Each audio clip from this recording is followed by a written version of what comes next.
Hello everyone. सो जैसा कि आप लोगों को पता है कि अभी एक नया नोटिफिकेशन आया है कि अंडर ग्रेजुएट लेवल में मतलब normal BSc BA BCom courses के लिए भी सेंट्रल यूनिवर्सिटी के में अगर एडमिशन चाहिए तो उसके लिए कॉमन एंट्रेंस होने वाला है। ठीक है, तो उस एंट्रेंस से रिलेटेड कुछ बातें मेरे को बतानी थी। ठीक है, तो जो ये एग्जाम होगा उस एग्जाम का नाम होगा कॉमन यूनिवर्सिटी एंट्रेंस टेस्ट। ठीक है, CUET। ठीक है, और ये किसके लिए होगा? ये एडमिशन टू यू जो अंडर ग्रेजुएट प्रोग्राम है। ठीक है, बीए बीएससी बीकॉम प्रोग्राम जो है सेंट्रल यूनिवर्सिटी में जो है उनके लिए होगा। ठीक है, अब ये सेंट्रल यूनिवर्सिटी जो है वो क्या होता है, वो सेंट्रल यूनिवर्सिटी उसके लिए यहाँ पे एक लिंक दिया हुआ है। तो ये जो है डॉक्यूमेंट मैं आपको दिखा रहा हूँ, इसका मैं लिंक डिस्क्रिप्शन में दे दूंगा, वहां से आप लोग डाउनलोड कर सकते हैं। ठीक है, और इनफैक्ट अगर आपको वीडियो ये पूरा देखने का टाइम नहीं है तो ये डॉक्यूमेंट डाउनलोड करके आप वहां से भी पढ़ सकते हैं। ठीक है, अच्छा यहाँ पे अगर आप लिंक को क्लिक करेंगे तो आपका मतलब बेसिकली एक साइट खुलेगा। जो साइट आपका मैंने यहाँ पे खोल के रखा है, जैसे सेंट्रल यूनिवर्सिटी का जो जितने भी इंडिया में स्टेट वाइज सेंट्रल यूनिवर्सिटी है। ठीक है, जैसे कि अब असम में यहाँ पे क्लिक करेंगे तो असम का जैसे आपका असम यूनिवर्सिटी सिलचर और जो तेजपुर यूनिवर्सिटी है। ठीक है, तो उसका जो ऑफिशियल वेबसाइट है वो भी आपको यहाँ पे आ जाएगा। ठीक है, तो ये वेबसाइट भी आपको बीच बीच में चेक करना पड़ेगा क्योंकि जो एडमिशन होगा, ठीक है, वो आपका ये तो कॉमन एंट्रेंस टेस्ट तो एनटीए कंडक्ट करेगा। ठीक है, बट आपको कहाँ पे किस सब्जेक्ट कॉम्बिनेशन के लिए अपेयर होना है वो आपको वो यूनिवर्सिटी से पता चलेगा। ठीक है, तो पहले हम लोग इस एग्जाम के बारे में देख लेते हैं, CUET के बारे में। ठीक है, तो ये जो एग्जाम है ये कौन कंडक्ट कर रहा है, who is conducting the exam? So this exam is conducted by NTA, national testing agency. ठीक है, तो नीट या आपका जेई मेन जैसे हो गया तो वो एनटीए कंडक्ट करता है। ठीक है, तो उस तरह से अब ये एग्जाम भी आपका एनटीए कंडक्ट करने वाला है। ठीक है, और ये जो एग्जाम होगा, how will the exam be conducted? तो ये एग्जाम पूरा ऑनलाइन एग्जाम होगा, कंप्यूटर बेस्ड टेस्ट। ठीक है, तो इसका जो इंफॉर्मेशन है, where to get the information about the courses, जो कोर्सेज में आपको एडमिशन चाहिए। ठीक है, अगर आपको जैसे आपको अगर तेजपुर यूनिवर्सिटी में एडमिशन चाहिए फिजिक्स के ऊपर, ठीक है, तो ऑब्वियसली आपको इसमें तेजपुर यूनिवर्सिटी के साइट में आपको इसका इन्फॉर्मेशन ढूंढना पड़ेगा। ठीक है, कि उस कोर्सेज के लिए जो कोर्स में आपको एडमिशन चाहिए उस कोर्सेज के लिए कंडीशन क्या है, एलिजिबिलिटी कंडीशन क्या है, क्या क्या सब्जेक्ट पे आपको अपियर होना है, मतलब क्या क्या टेस्ट अपियर होना है। ठीक है, अच्छा, अब ये जो एप्लीकेशन फॉर्म है आपको इस साइट में अवेलेबल होगा, बट ये कब से अवेलेबल होगा? 2 अप्रैल से। ठीक है, और लास्ट डेट कब है? 30 अप्रैल। ठीक है, 30 April is the last date of application. अब ये जो एग्जाम होगा ये आपके इसके सेक्शंस देखिए, सेक्शन वन, 4 सेक्शन है, 1A, 1B, 2 and 3। ठीक है, अब ये सारे सेक्शन आपको अपियर होना है ऐसा कुछ नहीं है। ठीक है, तो बट सेक्शन 4 है। ठीक है, टेस्ट कितने अपियर होंगे वो अभी मैं आपको बता रहा हूं। ठीक है, यहाँ पे वो लिखा हुआ है, choosing options from each section is not mandatory. ठीक है, choices choices should match the requirement of the desired university. जिस यूनिवर्सिटी में आपको लेना है एडमिशन, उस एडमिशन के उस कोर्स का क्राइटेरिया क्या है वो आपको देखना पड़ेगा। ठीक है, वो आपको स्पेसिफिक यूनिवर्सिटीज के वेबसाइट पे मिलेगा, अभी अवेलेबल नहीं है बट कुछ ही दिनों में अवेलेबल हो जाएगा। ठीक है, अब ये जो सेक्शन 1A 1B 2 3 क्या है वो देख लेते हैं हम लोग। तो सेक्शन 1A जो है ना, उसका टेस्ट ड्यूरेशन कितना होगा? उसका टेस्ट ड्यूरेशन होगा 45 मिनट्स। ठीक है, 45 मिनट्स आपका टेस्ट ड्यूरेशन होगा। ठीक है, फॉर ईच लैंग्वेज, मतलब ये जो आपका सेक्शन 1A है ये लैंग्वेज बेस्ड टेस्ट है। ठीक है, ये लैंग्वेज बेस्ड, तो इसमें 40 questions to be attempted out of 50। ठीक है, टोटल 50 क्वेश्चंस होंगे, उनमें से 40 क्वेश्चंस अटेम्प्ट करने हैं। ठीक है, तो 40 क्वेश्चंस आपको अटेम्प्ट करने हैं 45 मिनट्स में। ठीक है, अच्छा, ये क्वेश्चंस किस तरह के होंगे? ये पैसेज कॉम्प्रिहेंशन पैसेज टाइप का होगा। ठीक है, वर्ड मीनिंग या उस तरह के वोकैबुलरी के ऊपर भी क्वेश्चंस पूछ सकते हैं। ठीक है, तो ये हो गया आपका। तो इसमें देखिए, इसमें बेसिकली आपका अगर लैंग्वेज में एक्सपर्टीज है तो इसके लिए कुछ स्पेसिफिक प्रिपरेशन नहीं चाहिए। हाँ, क्वेश्चन प्रैक्टिस कुछ आप कर सकते हैं।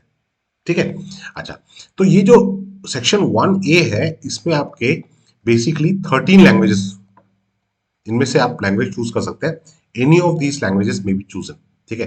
तमिल, तेलुगु, कन्नड़, ठीक है, बंगाली, एसमीज है, इंग्लिश है, हिंदी है, पंजाबी, उर्दू, सब ये सारी लैंग्वेजेस है। 13, टोटल 13 लैंग्वेजेस है, ठीक है। सेक्शन बी जो है ये भी लैंग्वेज बेस्ड टेस्ट का ही है, ठीक है। ये एक दूसरा टेस्ट है, ठीक है। तो ये टेस्ट, इसका टेस्ट का ड्यूरेशन क्या होगा, 45 मिनट्स, अगेन 45 मिनट्स, अगेन इसमें भी 40 क्वेश्चन आएंगे, ठीक है। तो यहां पे भी 40 क्वेश्चन इन 45 मिनट्स, ठीक है। तो ये एक टेस्ट टू, ये दूसरा एक टेस्ट हो गया, ठीक है।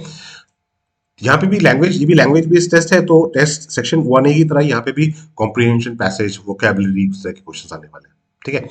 बट इस सेक्शन में आपके 20 लैंग्वेजेस है, ठीक है। Any other language apart from those offered in section 1A में बी चूजन, ठीक है। तो सेक्शन 1A में जो आपने लैंग्वेज चूज किया है वो आप यहाँ पे नहीं चूज कर सकते, ठीक है। कोई दूसरा लैंग्वेज आप चूज करना पड़ेगा, बट देयर आर 20 लैंग्वेजेस। इसमें आपका जैसे फॉरेन लैंग्वेज भी है, फॉरेन फ्रेंच है, स्पेनिश, जर्मन, नेपाली, ठीक है, इटालियन, ठीक है, संस्कृत, रशियन, जापानीज, तिब्बतन, ये सारी लैंग्वेजेस है, ठीक है। सो बेसिकली देखिए, जो सेक्शन 1B में आपको लैंग्वेज चूज करना है वो सेक्शन 1A का लैंग्वेज नहीं हो सकता है, ठीक है। अच्छा, सेक्शन 3 क्या हो गया, सेक्शन 3 हो गया डोमेन बेस्ड। तो 27 यहाँ पे डोमेन स्पेसिफिक सब्जेक्ट्स ऑफर किए, ठीक है। तो इनमें से स्टूडेंट मैक्सिमम 6 डोमेन सिलेक्ट कर सकता है, तो हर डोमेन का एक अलग टेस्ट होगा, हर डोमेन का अलग टेस्ट होगा। तो अगर आप 6 डोमेन सिलेक्ट करते हैं तो आपको यहाँ पे 6 टेस्ट अपियर होने पड़ेंगे, ये आपके ऊपर है, ठीक है। मतलब जैसे आप सपोज कर लीजिए कि तेजपुर यूनिवर्सिटी में आप सोच रहे हैं मैथ्स भी चाहिए, फिजिक्स भी चाहिए, ठीक है। मतलब मैथ्स या फिजिक्स दो तो ले नहीं सकते, मतलब दोनों में से कोई एक मिल जाए अच्छा है, तो आपको मैथ्स के लिए भी अपियर होना पड़ेगा, फिजिक्स के लिए भी अपियर होना पड़ेगा, ठीक है। अच्छा, यहाँ पे अगेन टेस्ट ड्यूरेशन सेम है, 45 मिनट्स, 40 क्वेश्चन, ठीक है। तो यहाँ पे भी 40 क्वेश्चन इन 45 मिनट्स, ठीक है। तो इन तीनों सेक्शंस में आपके, मतलब तीन जो टेस्ट अभी बोले डिस्कस किए उसमें हर पे आपके 50 में से 40 क्वेश्चन अपियर होने, ठीक है, एंड 45 मिनट्स टाइम, ठीक है। अच्छा, क्वेश्चंस हर सेक्शन में जितने भी क्वेश्चंस है वो सारे आपके एमसीक्यू बेस्ड ही होंगे, ठीक है। तो ये जो डोमेन स्पेसिफिक है वो सारे आपके एनसीईआरटी से ही है, और क्लास 12 मतलब क्लास 11 का सिलेबस नहीं चाहिए, ठीक है। जेई या नीट में आपका 11 12 दोनों चाहिए होता है, बट इसमें आपका सिर्फ 12 का सिलेबस, ठीक है। तो वो 27 डोमेन्स क्या क्या है, जैसे अकाउंटेंसी, बुक कीपिंग, बायोलॉजी, ठीक है, biotechnology, biochemistry, business studies, chemistry हो गया, कंप्यूटर साइंस हो गया, इकोनॉमिक्स, ठीक है। तो ये आपका लिस्ट है, ये कुछ पूरा लिस्ट आप देख सकते हैं, एनटीए की वेबसाइट में भी ये सारे डिटेल्स दिए हैं मैंने, ये एनटीए के वेबसाइट से ही ये सारा डिटेल्स लिया है, ठीक है। तो ये आपके 27 डोमेन्स स्पेसिफिक सब्जेक्ट हो गया, ठीक है। अच्छा, अब जैसे कोई स्टूडेंट बोलेगा कि वेटरनरी साइंस यहाँ पे नहीं है, तो यार जो सब्जेक्ट यहाँ पे नहीं है ना, इसका मतलब क्या है, वेटरनरी साइंस के लिए आपके स्टेट लेवल पे अलग से एडमिशन होगा, उसका क्राइटेरिया अलग होगा, ठीक है। ये कोर्सेज जो सेंट्रल यूनिवर्सिटी के अंडर में है, ठीक है। अच्छा, section 3 there is another section, ठीक है। मतलब ये फोर्थ ग्रुप है सेक्शन, क्योंकि सेक्शन 1 में आपका दो पार्ट था, ठीक है, 1A 1B, फिर सेक्शन 2 हो गया, फिर सेक्शन 3। मतलब ये नंबर, टेस्ट नंबर, ये 1 है, ये 2 है, ये 3 है सेक्शन, और ये फोर्थ सेक्शन हो गया, ठीक है। ये जनरल टेस्ट, ये for any undergraduate programme और programmes being offered by universities where a general test is use for admission. मतलब अगर कोई यूनिवर्सिटी बोलता है कि नहीं, हमको हमारे यहाँ पे जो एडमिशन लेंगे स्टूडेंट, ठीक है, हमारे यहाँ पे बोले एमएससी फिजिक्स में जो स्टूडेंट एडमिशन ले रहा है, या ये जस्ट एग्जाम्पल बोल रहा हूँ, ठीक है, तो उसको जनरल टेस्ट में भी अपेयर होना है। अगर किसी यूनिवर्सिटी ने बोल दिया तो आपको फिर उस यूनिवर्सिटी के एडमिशन के लिए आपको जनरल टेस्ट में भी अपेयर होना पड़ेगा, ठीक है। तो जनरल टेस्ट में बेसिकली आपके 60 क्वेश्चंस आउट ऑफ 75 अटेम्प्ट करना है, ठीक है। 60 क्वेश्चंस 60 मिनट्स में, ठीक है। ये भी एमसीक्यू बेस्ड ही होंगे, बट ये किस तरह के होंगे, general knowledge, current affairs, mental ability, numerical ability, reasoning, logical reasoning, ठीक है। बट ये कुछ हाई लेवल मैथमेटिक्स नहीं चाहिए, यहाँ पे लिखा हुआ है क्लियरली, मतलब क्लास 8 लेवल का जो मैथमेटिक्स है आप लोगों ने पढ़ा है, ठीक है। Logical and analytical reasoning, reasoning based question, ठीक है। तो ये हो गया आपका फोर्थ सेक्शन, ठीक है। अच्छा, यहां पे देख लीजिए, candidate can choose a maximum of 3 languages from section 1A and section 1B taken together. मतलब 1A और 1B से मिलाकर हम लोग मैक्सिमम 3 लैंग्वेज ही ले सकते हैं, 3 लैंग्वेज, ठीक है।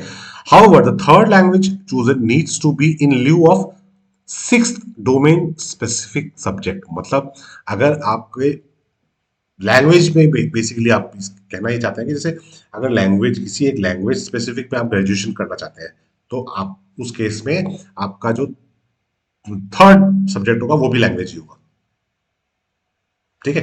कैंडिडेट के choose a maximum of 3 language, third language chosen should be, मतलब आप डोमेन में नहीं है, डोमेन मतलब जैसे फिजिक्स इकोनॉमिक्स ये सब हो गया, वो सब्जेक्ट नहीं होगा, फिर आपका लैंग्वेज ही हो गया, ठीक है। अच्छा, so the maximum number of test to be taken by remains 9, मतलब एक कैंडिडेट 9 से ज्यादा टेस्ट नहीं ले सकता। कैसे? जैसे या तो हो गया 2 लैंग्वेज ले लिया आपने और 6 डोमेन स्पेसिफिक सब्जेक्ट्स हो गए, एंड एक हो गया जनरल टेस्ट, ठीक है। और या फिर 3 लैंग्वेज हो गए, ठीक है। फिर डोमेन में तो 6 लेना था ना, अब 3 लैंग्वेज लेके मतलब डोमेन में 5 बचे, तो 5 domain specific subjects and 1 general test, ठीक है। अच्छा, तो ये जो कॉम्बिनेशन है ना, कितने लैंग्वेज में अपियर होना है, डोमेन में कितने स्पेसिफिक अपियर होना है, ये सारी इंफॉर्मेशन आपको जो जिस कंसर्न यूनिवर्सिटी में आप एडमिशन लेना चाहते हैं उसके वेबसाइट से आपको लेना पड़ेगा, ठीक है।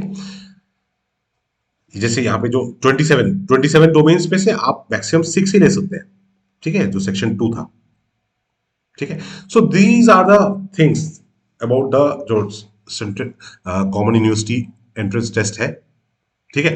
तो ये चीजें आप एक बार अच्छी तरह से समझ लीजिए, पढ़ लीजिए। जिन लोगों का अभी बोर्ड एग्जाम चल रहा है उनको तो मैं ये वीडियो देखना ही नहीं है, अभी बोर्ड एग्जाम दे लो अच्छी तरह से, उसके बाद ये सब चीजें करो, ठीक है। बट हाँ, अप्लाई करना है आपको 2 अप्रैल से 30 अप्रैल के बीच में आपको अप्लाई करना है, ठीक है। My best wishes, good luck.